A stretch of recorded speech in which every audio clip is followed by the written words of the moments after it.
From the studios of Farm Journal Broadcast, this is AgDay.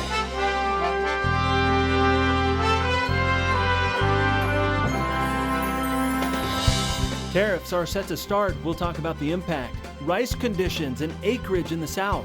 In agribusiness, a look back. Proper preparation leads to predictable results. Managing nitrogen in tall corn on Farm Journal College TV, and discovering ingenuity and innovation on FarmSense.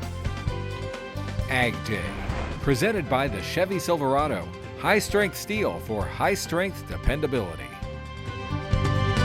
Good morning, I'm Clinton Griffiths. All eyes are on the soybean market as China, the world's largest soybean buyer, is set to slap tariffs on U.S. products, including soy, today, continuing that back-and-forth trade dispute between two of the world's largest economies.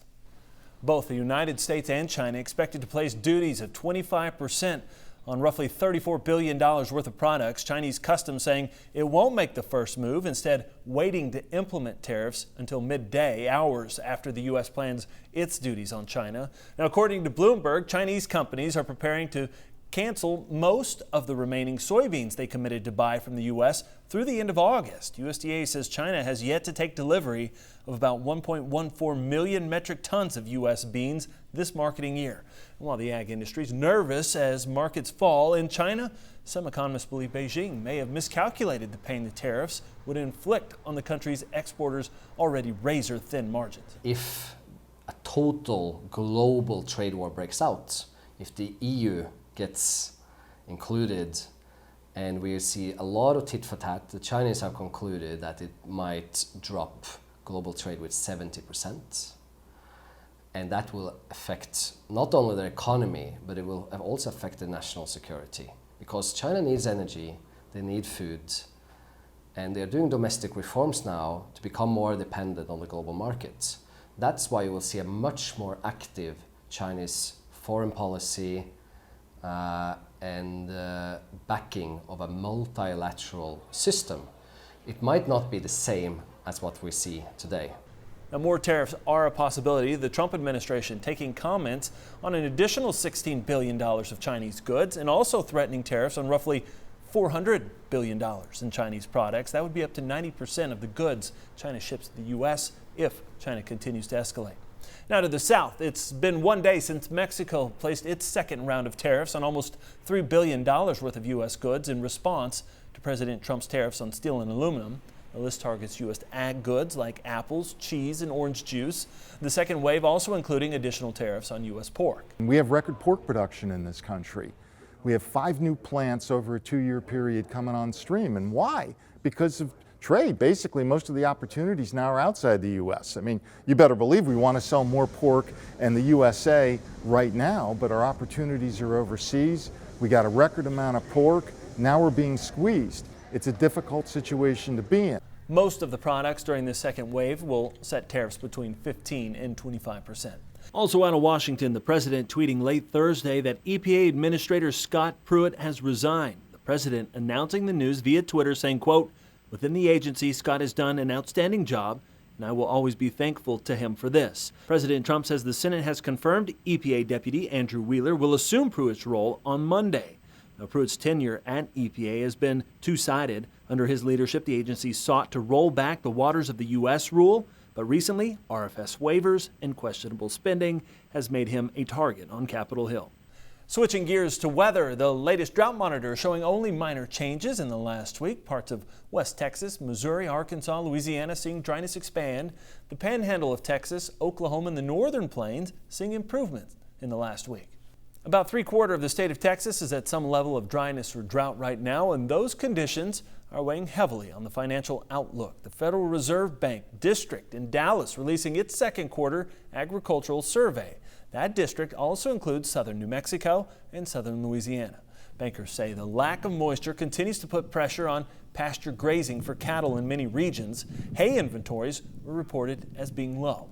Now in Texas alone, ranch land climbed 8% from a year ago. Dry land cropland rose 4%, but irrigated cropland declined 2.3%.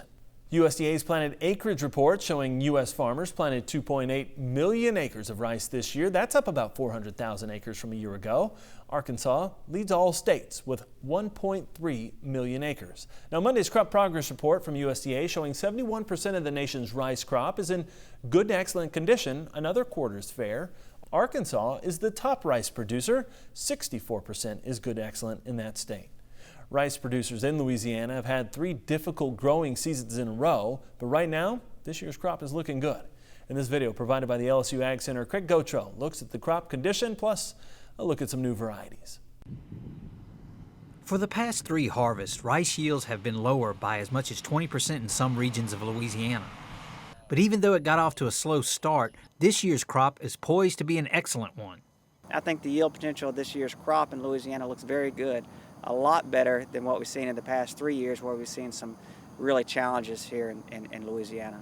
This optimism is also being shared by some of the area farmers. For the most part, what I'm seeing out there riding around, not only mine, but a lot of others, that it's good, it's thick, the heads look good. So we could see a very, very good crop. May was dry across Louisiana, so plant diseases were not much of an issue. Rains in June caused an uptick in the diseases sheath blight and blast in some rice fields, and growers need to be aware of them because of the havoc they can cause. For sheath blight, it's if you don't do anything, it's from 10 to 20% yield loss. With blast, it's a much more devastating disease. It might be up to 70-80% damage. Growth said fungicides are effective, but they must be used in a correct, timely manner to help prevent the diseases from developing resistance to them. Ag Center researchers are examining the best practices for growing furrow-irrigated rice because interest in this technique is growing. You can use less water, which is one of the biggest draws to it. Another draw is you can actually put some land into rice production that normally is not capable of holding a flood. Harold said the biggest challenge is managing the nitrogen fertilizer needed to grow the rice. With the LSU Ag Center, this is Craig Gautreaux reporting. Louisiana's rice crop is expected to be around 420,000 acres this year, a slight increase from a year ago. Let's take a look around farm country. We have today's crop comments. Good morning. Good morning, Clinton. Over in Hawkinsville, Georgia, Trey Dunaway says cotton is a tale of 2 crops. Irrigated looks good in his area, but he admits the non-irrigated looks pretty bad at the moment.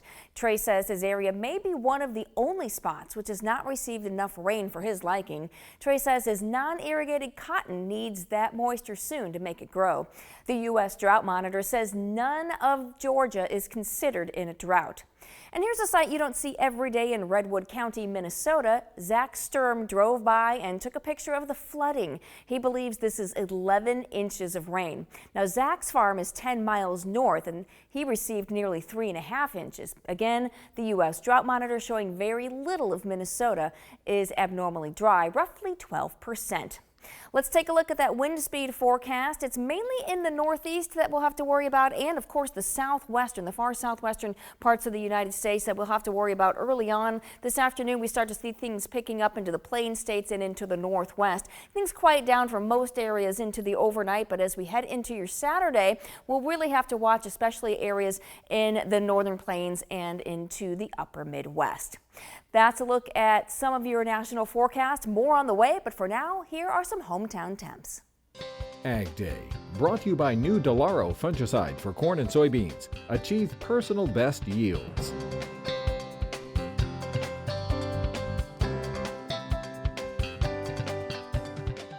In times of stressful or volatile markets, Bob Utterback says it's a good idea to look back at the lessons you've learned. His insights next at the Agribusiness Desk, and later, nitrogen management through pollination on Farm Journal College TV.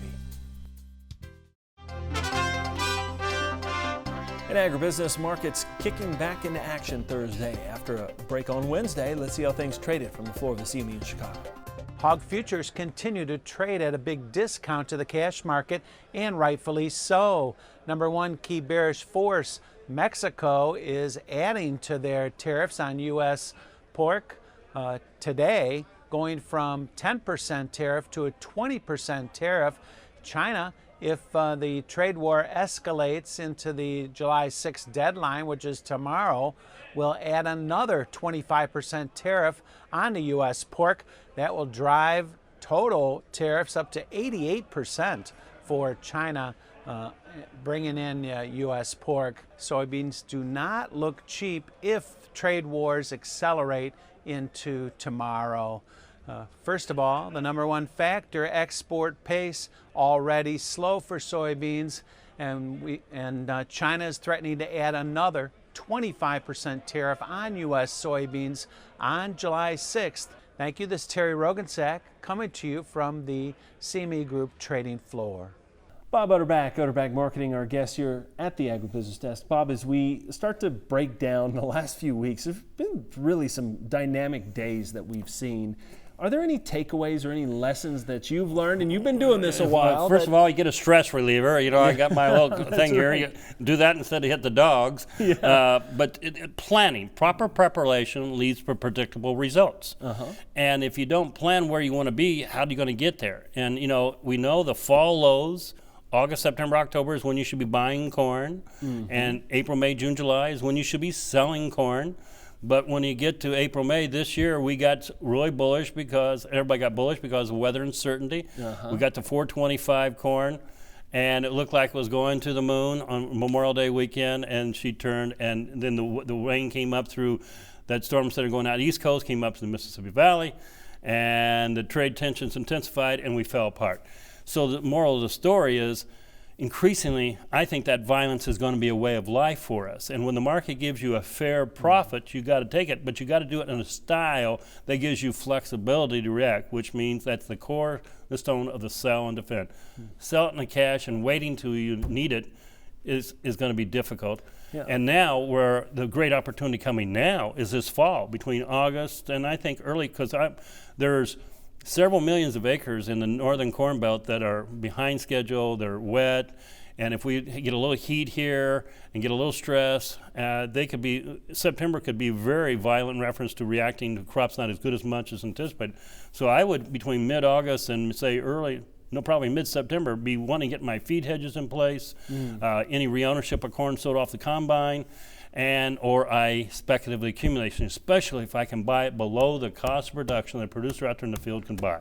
Okay. Produce it at. Real quick, how do you know if you've done enough? When we had those opportunities in April, May, how do you know you did enough, or is there a lesson there? Well, I have to say that I got to admit that my last increment sales, I got bullish and I lifted my last increment sales, but I did get my crop insurance bushels covered. But most guys, very few people got beyond their crop, or 75%, 60, 70%. I don't know how many people went beyond, but that was an accomplishment to get to that level. But now we're getting down to levels where crop insurance is actually going to give rewards for the guys in the corn market. Okay, well, something to watch. Appreciate it. As always, thank you for the life lessons. We'll be back with more Ag Day in just a minute. To talk with Bob one-on-one, call Utterback Marketing Services, toll free at 800-832-1488.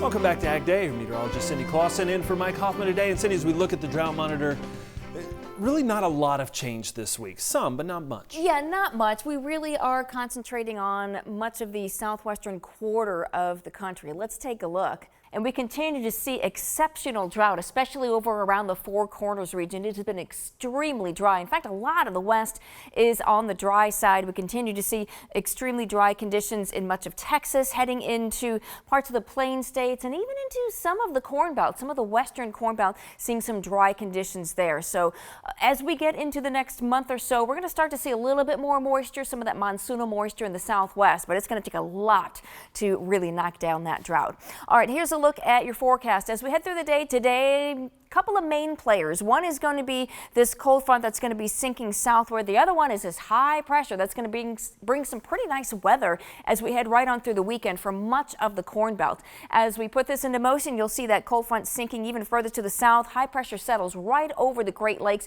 and so we're going to be looking at some cooler air. It's been pretty hot across much of the eastern part of the country, but behind that front, some cooler air and drier air as well. We'll continue with the scattered showers and thunderstorms, though, along much of the southern part of the United States. Heading into Friday night, cold front continues to sink southward. High pressure just settles in even more. So a lot of the eastern part of the country, then especially the northeast, is looking at drier conditions. Heading into Saturday, more scattered showers and thunderstorms along the southeast and into the southwest. But notice the dry conditions for much of the Corn Belt into the Great Lakes and Northeast as well. As far as precipitation, now this is the past 24 hours. You can really see the eastern part of the country in the focus there, and even into parts of the southern and central plains. As we add on the next 24 hours, it's really going to be in the southeast that we see the bulk of the moisture. Temperatures cooling down behind that front, and we're going to be seeing this morning temperatures in the 50s and 60s, 70s in the southeast. As we get into the afternoon, we're going to be seeing definitely cooler highs closer to the 80-degree mark with the warm weathers left to the south. Triple digits still in the far southwest, even cool in the northwest. As far as the jet stream, Big Ridge, that's going to be holding steady as we head right on through the weekend and a good chunk of next week as well. So look for the most part, warmer temperatures to be continuing for a while across a good part of the United States. That's a look at your national forecast. Now let's check on the weather where you live. Cuesta, New Mexico, showers and thunderstorms for you today with a high of 75 degrees. Monroe, Wisconsin, sunny and cooler with a high of 77. And Graysville, Tennessee, showers and thunderstorms with a high of 85. When we come back, managing nitrogen mid-season as pollination kicks into high gear. That's on Farm Journal College TV. And later, innovative agriculturalists at any age. As the nation's corn crop rushes toward pollination, it's never too late to manage nitrogen. That's today's Corn College TV. Well, how much have we lost? Really looks good. I don't want to give up on the opportunity. Should I just go out there and add some more nitrogen to that picture? And that sounds like a simple process, but the reality is, one, this corn plant's talking to us right now and says it's not deficient at this time. And there's no way to look at it and know if it's going to be deficient in the end of the grain fill itself. So we're getting kind of late in the situation here to be doing something within it. So the caution would be probably you're not going to make an application. At least if you are, you're going to pull a nitrate sample and you're going to look at the soil nitrates to decide if maybe your tank's going to run empty before you get there. Because if we come in here right now, we're going to have to either have high clearance equipment to get this in, and it's going to have to be pretty good size equipment, and that's going to be costly, or we could fly it in with an airplane, but when we fly it in the airplane, we do run the risk of causing burn on these leaves, and that burn, of course, is open for diseases such as Goss's wilt, something like that. You literally could be adding $60 to your expense side of the sheet, but not adding anything to the yield itself. And I know pushing it for that higher yield is kind of exciting, but it really is something that you'd have to be careful with, especially when the base of this plant is telling us it's okay. Nitrogen is mobile. It'll come out of those lower leaves and move to the top when it needs it. So we'll look at the next row and we'll show you that the plant is telling us something different. So we moved over a little bit, and now we can clearly see that this plant is nitrogen deficient.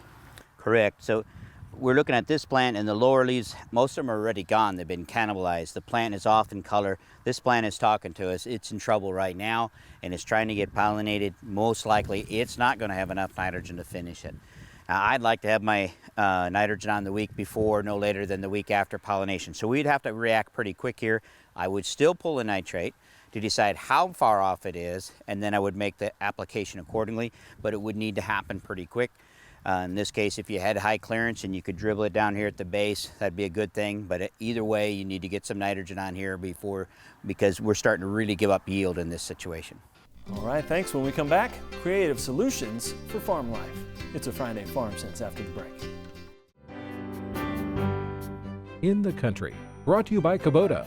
Learn more about Kubota SSV Series skid steers at Kubota.com or demo one at your local Kubota dealer today. One thing I love about traveling to farms and ranches across the country is seeing the innovative solutions people have to deal with real-life obstacles. Take this video, for instance. It's been blazing across Twitter the last week or so. Jimmy Sindler, out of Nebraska, posted footage of his 92-year-old grandpa getting into his combine. Jimmy wrote that he's had some trouble getting into the cab the last few years, so he came up with his own solution, self-built and self-designed. I'm not sure how much it costs, but the payoff appears to be big, especially for a man determined to keep farming. And on the opposite end of the age spectrum, take a look at the nifty footwork of Trip Salisbury. He's a relative of mine from New Mexico. He's making short work of his wheelbarrow duties thanks to a little help from his hoverboard. Now, I've tried to ride one of these things, and let me tell you, it's not the most intuitive thing I've ever done. There's a reason there are videos all over the internet of people wiping out Now, I believe there's just something about the rural lifestyle where stores are harder to come by and living requires using what you have that pushes residents to be innovative and creative to make do. So this summer, while you're out there tinkering, don't forget your idea might just be exactly what someone else is looking for. That's all the time we have this morning. We're sure glad you tuned in. It's been part of your day with us. From all of us here at AgDay, I'm Clinton Griffiths. Have a great day.